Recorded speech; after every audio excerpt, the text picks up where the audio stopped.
Hello everyone, welcome back to my channel. If this is first time you are visiting my channel, hit the red subscribe button and click on the bell icon to receive notifications whenever I publish new content.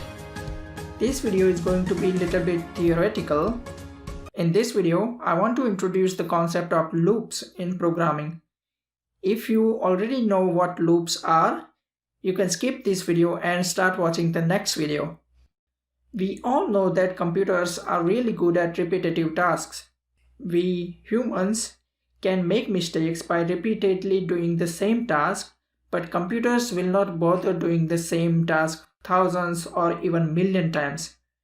They will still perform the same task the same way as they did the first time. To instruct computers to perform same task repeatedly, we need some mechanism in programming. That's what we call loops.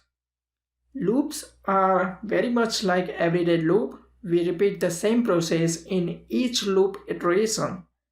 Let's say we want to perform some task 10 times. We can loop over the task 10 times. Let's say we want to print hello 5 times. We can iterate 5 times over the print statement that will print hello. We don't have to write print 5 times for that. If we are writing 5 times, then what's the use of programming? Let's say if we want to print all the numbers from 1 to 100, we can loop through each number and print them. In general, there are 3 kinds of loops in programming. These are while loops, which are like check the condition and if this is true, perform given set of actions. There are do-while loops, which read something like perform some action until some condition is false.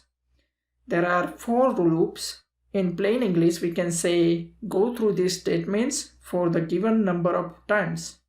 For loops are widely used when we already know when the loop should end. While loops, on the other hand, are used when we don't know exactly when the loop should end. Loops are very important concept in programming, and we will explore a lot more about loops practically in the upcoming videos. I hope this video was informative. If you have any questions, post it in the comment section below and I will see you in the next video.